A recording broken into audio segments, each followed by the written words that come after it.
Welcome to the Low Man Help Podcast. I'm Marc Campbell, and we're joined today by Christian Clark from NOLA.com. Christian's covering the Pelicans. He's been doing that for a few years, and he's our resident Pelicans guy and Zion extraordinaire. Christian, welcome to the pod. Zion extraordinaire. What a title. What an honor. Yeah, you and Zion are like this, right? Christian, if you don't know, Christian wrote a piece last year about Zion's weight and was shunned by the team and Zion for a little bit. They were a little pissed at you, weren't they? Yeah, shunned is definitely too strong a word. Okay. I would say not happy. And I think some of that's understandable. I mean, I think, look, if you're going to be extremely critical of a player, I think it's understandable that the reaction is uneasiness and unsureness from not only the player but the team. So I think that's a natural reaction. I think there's like one or two things I would have done differently. But in general, I still like agree with the take or whatever and think it will age well. Yeah. You've been not scared to tell the truth, even if it's a little bit uncomfortable. And I think that's something from your Denver days that I've always respected about you. So we'll get into the Pels here. And I think, honestly, it starts and ends with Zion, and it also starts and ends in injury. So they've played 14 games this year. They've lost a total of 52 games to injury so far. And Zion's in that mix. He's not the main one in that mix, but in general, Zion is somebody who's missed games. So just as the team as a whole, we're 14 games in, 4-10, can't be the way they wanted to start, and 52 games missed. How do they feel about it? Like when you look at this squad, are they the squad that they're supposed to be at all? No, not at all. I mean, in the Pelicans' last game against the Lakers, they had all three of their two-way players on the court at one time. I mean, that should tell you the state of things here. I mean, Brandon Boston, Jamal Cain, and Trey Jemison were all sharing the court in, I think, the second quarter against the Lakers.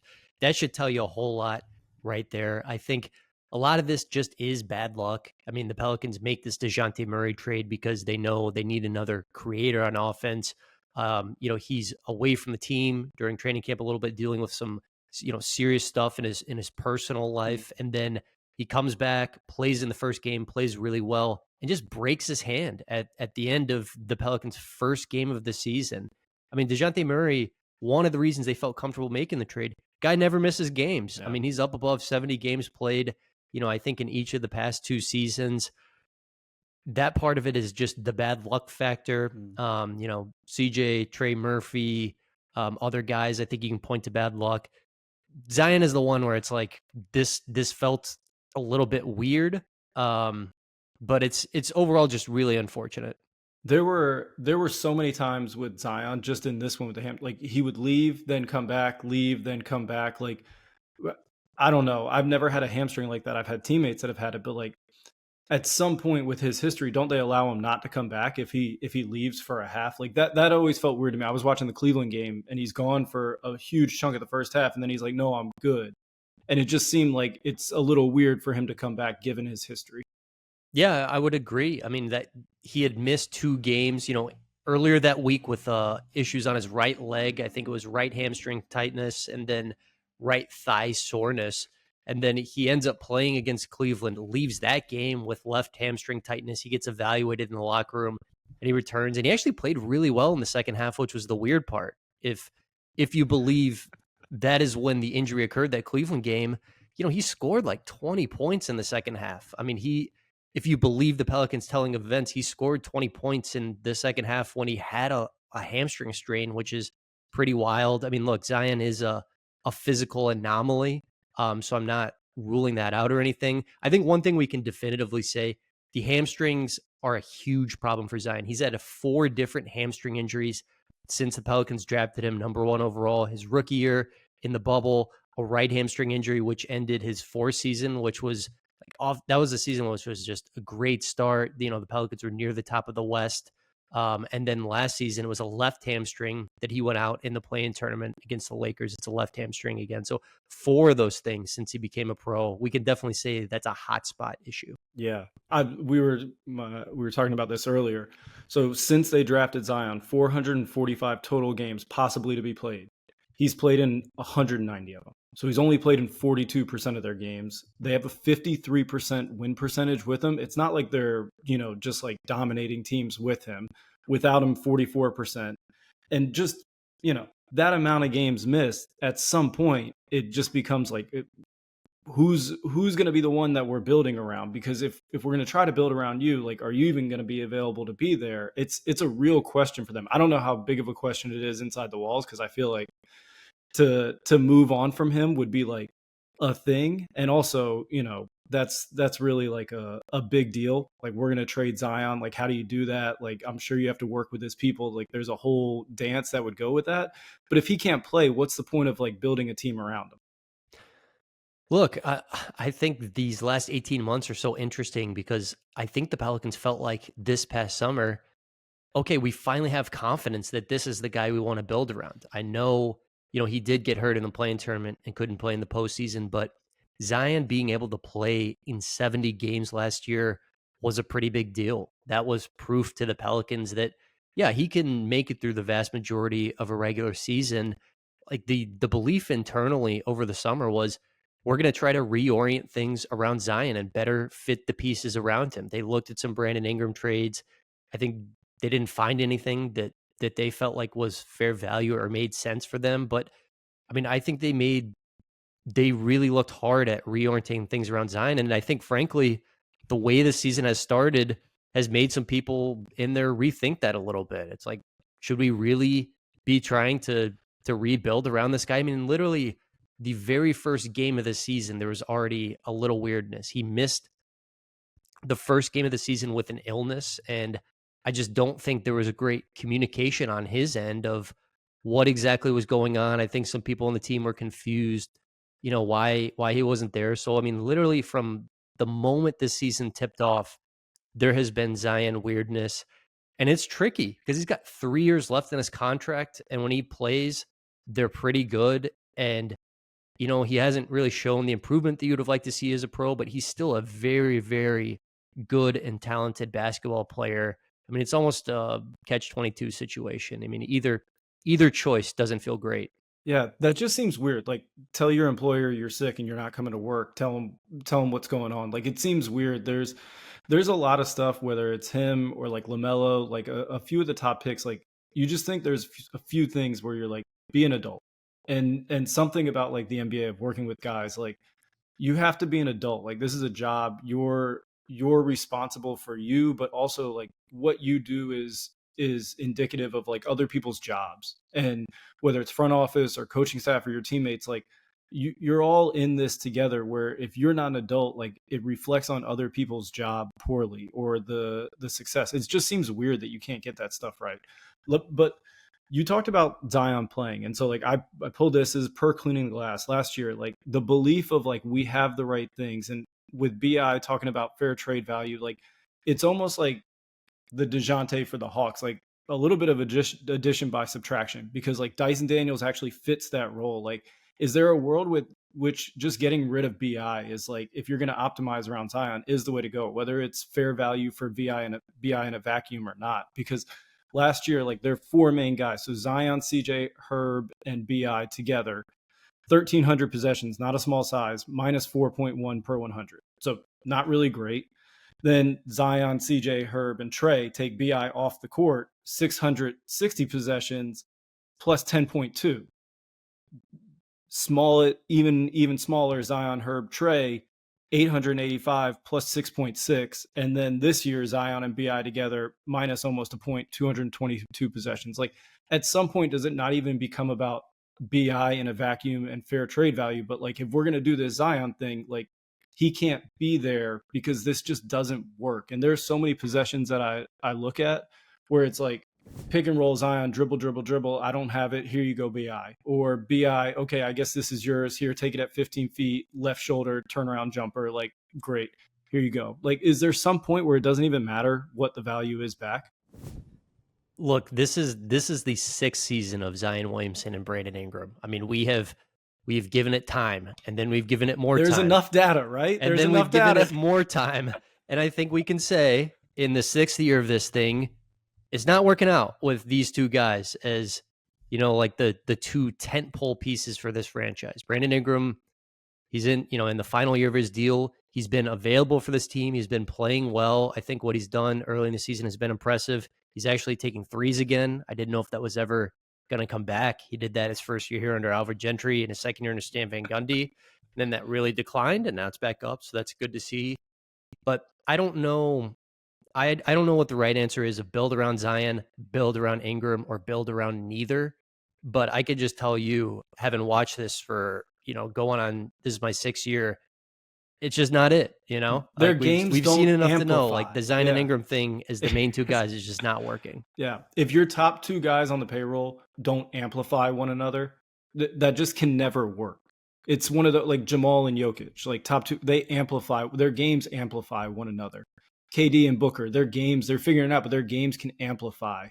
Tatum Brown, Tatum Porzingis, like at some point you have to be able to like take these skills that your top money guys have, and not only do they need to amplify each other, but they need to create advantages that compound and create easier looks for the lesser money guys, because it's all a puzzle of what's going on in the market, of this is what we have in the pie, like how many great things can we create with this pie, and it's all about, are we winning in the margins by getting more and more each time we compound? And to me, like when I watch it, that's the biggest thing.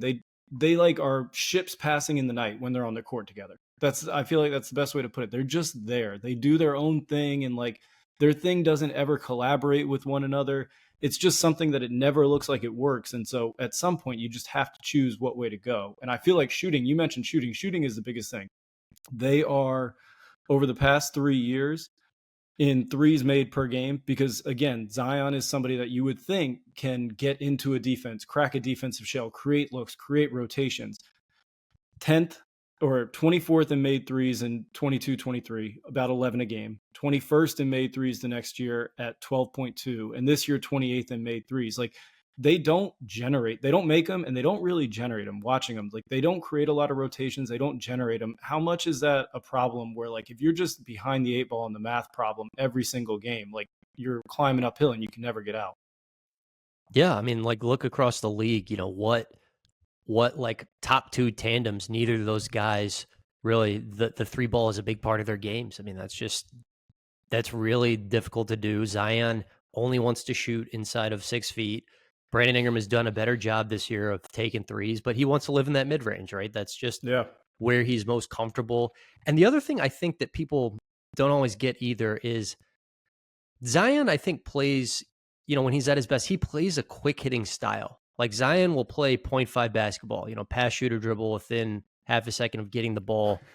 I think he does, when he gets rolling, is surrounded by shooting. I think Brandon Ingram, a lot of his problem is he can be very deliberate at times. Yes. And I think when Brandon Ingram plays quickly, he's a great player. I don't know if he has the requisite energy level all the time to play as fast and with as much force as he needs. I mean, Brandon Ingram, who plays with force, is a very good player to me. And when he doesn't, it's an okay player. He's very deliberate. Like he would like to take a few dribbles, find his own rhythm, and then once he finds his rhythm, then find his shooting rhythm after that. Like he needs a couple bounces to get there. Like he's not going to be a guy who's his guys nail help. Like he's going to let that one rip on a closeout. Like he's going to take a beat, wait a second, like let me let this clear out. Okay, I'm going to find my space. And that to me, like even the shooting, 0.5 with Zion. I'm sorry, I can't get on board with 0.5 with Zion because Zion doesn't shoot.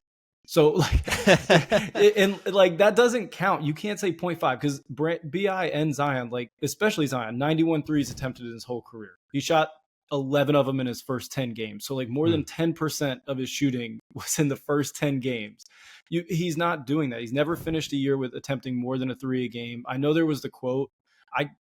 I watch tape. Like you can tell me whatever you want on a quote, but I watch tape. Like I know if you actually want to shoot the ball or not. And I don't care what you tell me when you're at Belmont about, well, if I wanted to shoot, I could shoot. Like that's like the guy who's like, oh, I'll take this pickup game seriously now. No, if you can shoot the ball, you shoot the ball. And like if you want to shoot the ball, you shoot it. You don't just say I could if I would.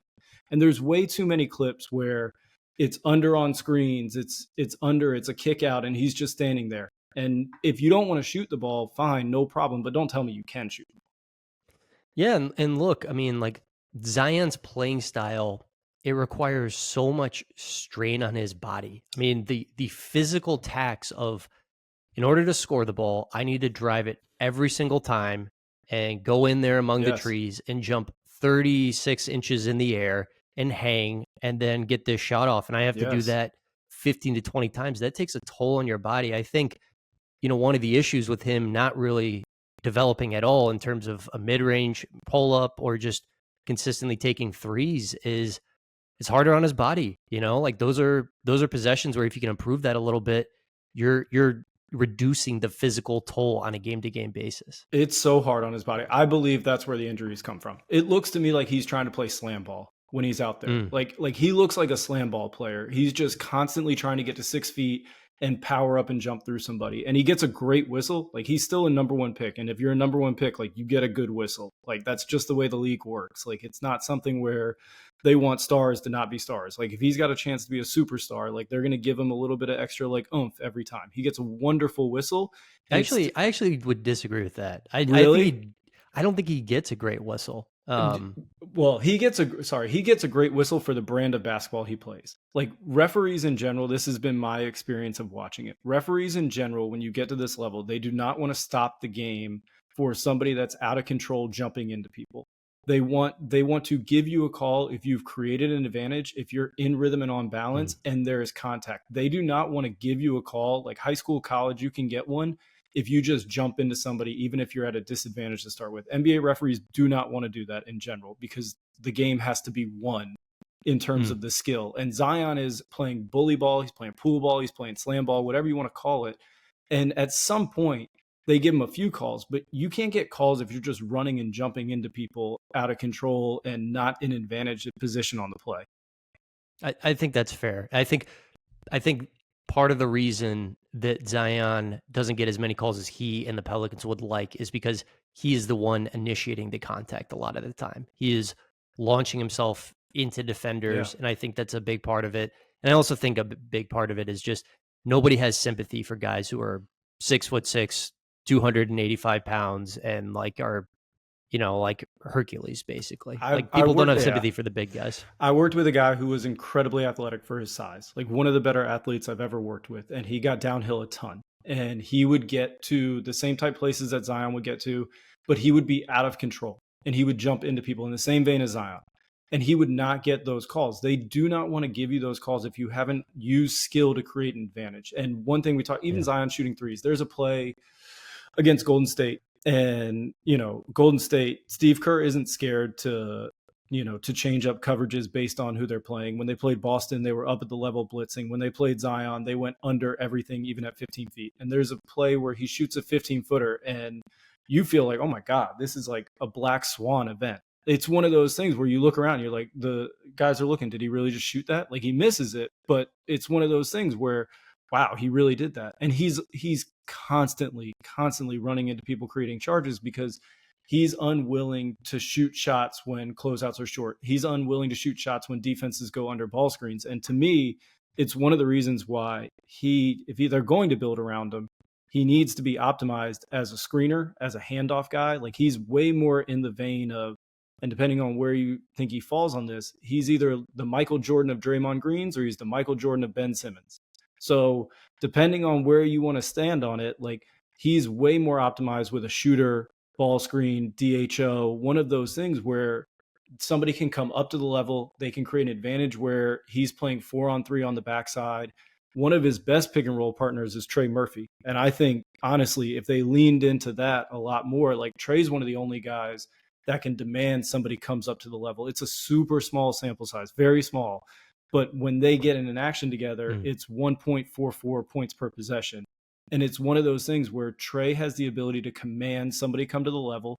And if you don't, he'll shoot it. And if you do, Zion gets to play 4-on-3. But the idea of Zion being a primary ball handler and going off ball screens when all you have to do is go under and wait for him to run into you, that doesn't make sense.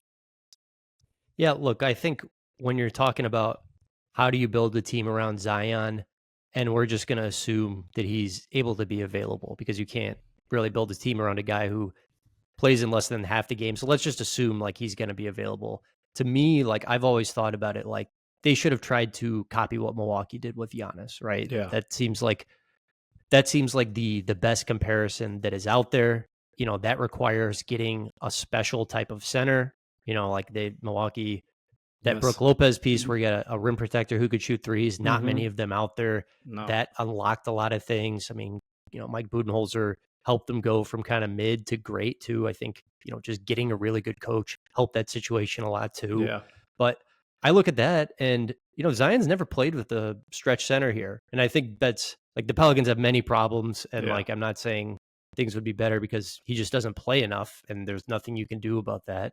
But they've never got a stretch center in there. They kind of sort of tried with Nicolo O'Malley, but he was more of like a power forward Yeah. and just wasn't athletic enough to hack it. Um, I think that's been something. And then, the Zion Ingram pairing too. It's just a lot of your turn, my turn too. They're just Yeah. not very Mhm. complementary players. Yeah. There's something to be said about the shooting and spacing the floor around him, especially because him driving the ball, I think when he starts his drives from out further and you have more of a space to go, like he doesn't really offer you a ton playmaking wise. Like he doesn't make you feel like I'm going to get other guys involved. Like his drives feel very much like for him to score. And then if putting spacing around him, giving him an advantage to start with, I feel like is the key. I went into second spectrum. I was digging into his drives and I filtered it for just like the top 100 players driving the ball. And so drives per 100, he's up there. He's fourth in the Yeah. league, about 26 per 100. Like he's doing it a ton. But when you get into actual him scoring, he's 37th at 1.071 points per drive. So he's okay. He's not bad, but for a guy who's Hercules, you would want him to be a little bit better. But it's compressed. He's driving into space and just hitting people. But the thing that really stood out to me was like his turnovers. He's 48th amongst those 100. Like he's not great at it. Like he gives it up quite a bit. But the assist, he's 87th out of those 100. Like he's not playmaking for others because the shell is so compressed to start with. He's driving into compressed defenses, and same as the free throws and everything. He's just jumping into people, and that leads like his drives to be just Zion's drives, and then four other guys are just watching him. Like it's not cohesively happening together where his drives are amplifying everybody else's skill set.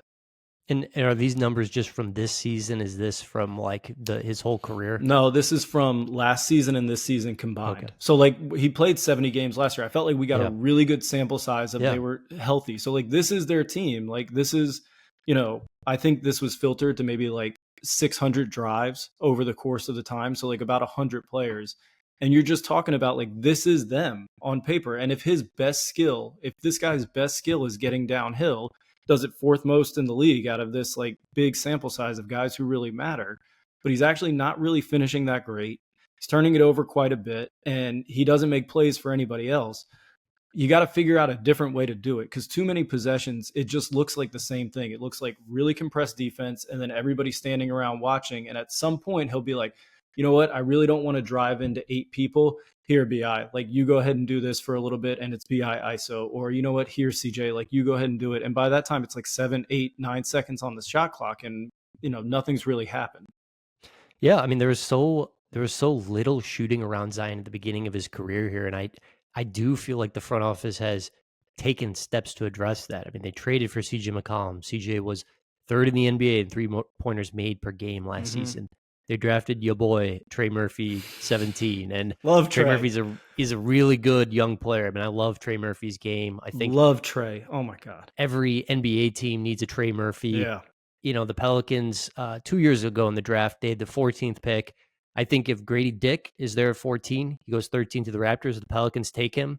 The Pelicans end up taking Jordan Hawkins, who I love Jordan. I love Jordan. Yeah, I so I really think they've tried to get some shooting in here. I mean, I think they've taken steps to address it. And I think they've gotten better as a shooting team. It's hard for them to be healthy. And and I think you still got the BI thing where he's gonna require a lot of possessions. Yeah.